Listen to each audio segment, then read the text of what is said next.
Hello, everyone. It's Dr. B again, coming back with chapter 5. You'll remember I'm Dr. Boscovitz. I'm the author of I Want to Be Me, but I Don't Know Who I Am, which is a guidebook published almost 5 years ago. And no, 4 years ago, sorry. And also its workbook, which was just published this spring, a workbook for the guidebook. Which also includes the preteen age, not just the teens and young adults. So as I said, I'm doing chapter 5 today, which is about recognizing and understanding emotions and managing the behavior that ensues the emotion. And I am trying to be very specific about saying that there are two very separate things. So we'll just start by how important it is to recognize emotions and to name them. And hopefully you've had that experience before with your parents or caretakers, talking about being angry, excited, irritable, any kind of emotion, good or, pleasant or unpleasant. I don't want to say good or bad because emotions are what they are and they are natural. They tell us what's going on. It's like a thermometer tells us how warm or cold, though, we can, it measures it. We can just step outside and we can see how warm or cold it is. But so with emotions as well. And it is extremely important to recognize them. And in the workbook, I also invite you to talk about where you feel them. We feel our anger sometimes in the back of our head, our neck, our hands. We have clenched fists. We may feel it in the stomach. Where do we feel fear? We say, raising the head, the hair on your head, having shivers. Where do getting, what is it, chicken something, chicken goosebumps. Not chicken, goosebumps, and even just talking about it, I'm getting goosebumps because these are emotional reactions and we are very suggestible. So even thinking about being angry and feeling that tension, that warmth, or feeling anxious and afraid and feeling the goosebumps or feeling embarrassed. What happens when we feel embarrassed? We start blushing. And guys blush too, though less than women, but we do. And if we blush, we know exactly where we are feeling the emotion. So recognizing them and knowing where we feel them is very important. And I haven't talked about action yet because I want to keep that separate. I do want to encourage you to learn to live with negative emotions. And in the guidebook, I spend a lot of time talking about self-soothing. Self-soothing is how we take care of ourselves after we experience a negative emotion or even a negative event.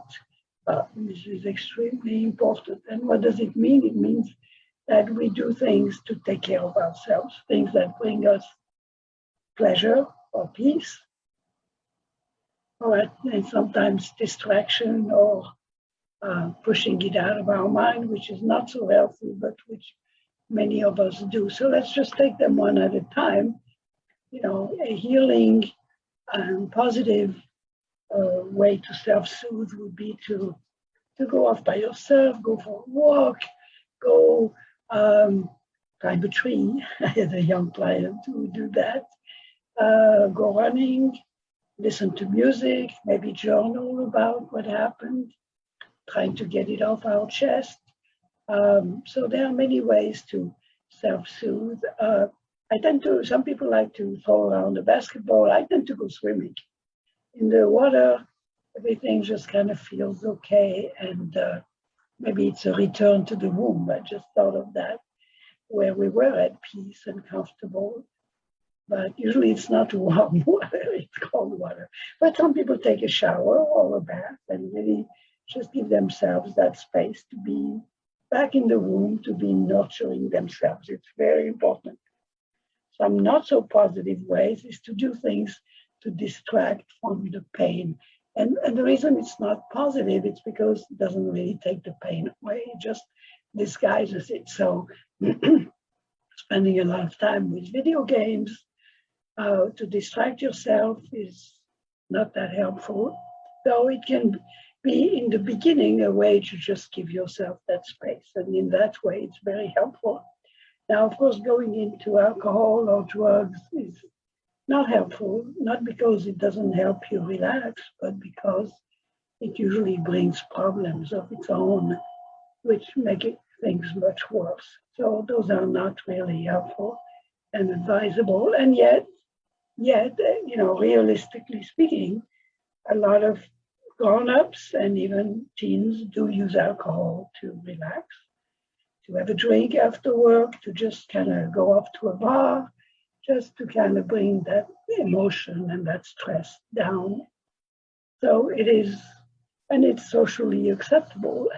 So without being too judgmental, there are ways that are more productive than others. So, but now that we've talked about emotions, let's talk about behavior, because people always say, control your emotions. Well, no, that is actually wrong. We do not control any emotions, and trying to is not really useful. On the contrary, recognizing them and being okay with them is absolutely advisable and necessary. However, what we do control is our behavior, what we do as a result of feeling an emotion. And so here in the guidebook, I bring up, do we just react as if it were a reflex? And of course, when we're young, we tend to be very reactive to whatever's going on. But when we're older, we call that allowing others to push our buttons. And it's so important to not allow others to push our buttons, because that lets them control us. So if you don't want to be controlled by others, you have to learn to separate the emotions from the behavior that you choose. An old adage is to say, count to 10. When you're angry about something or upset, give yourself a little time, maybe even up to 10, to kind of step back, give yourself choices. What are your choices? Do you just ignore the person? Or, a lot of people don't believe that they shouldn't show fear or anger because it's risky or it's not advisable. They don't want to give their cards away, they're holding their cards close to their chest. I tend to be like that. I don't like showing other people if they hurt my feelings. I want to remain in control. So there's its own disadvantages, but those are not important here.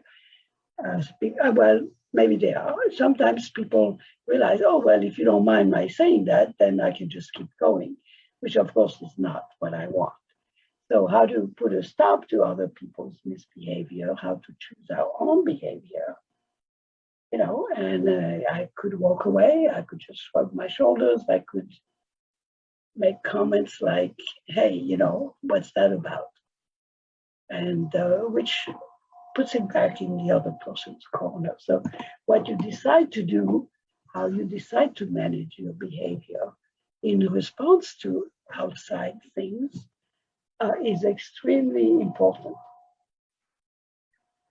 So I was just on page 100 of the workbook. I'm looking at one example. So let's pick something that happens often in the schoolyard. Someone you dislike comes up to you and starts pushing your buttons or trying to trigger you, saying things just to provoke you to a fight, which will get you both into trouble. So of course you're feeling challenged, angry, maybe even intimidated, meaning kind of shy or afraid, hesitant or ready to hit him. What do? You have choices. He is trying to get you to hit him so that he can have a fight and say, you started it, you hit him first, but you have choices. You could say nothing and just ignore him. You could walk away. You tell him to buzz off, leave you alone. You can call him names and start yelling at him. You see him coming, expecting trouble, maybe you just take off, leave the area. You laugh and turn your back, walk away like, well, you stay silent for a moment, looking annoyed and bored. It is actually very effective when you are refusing to respond. It's very disarming to the other person. Or you shrug your shoulders and walk away like, I don't have time for that today. So you do have choices. And so in another exercise, I want to say, well, which ones would you want to try? Can you think of any other ways that you could respond without being triggered into a fight?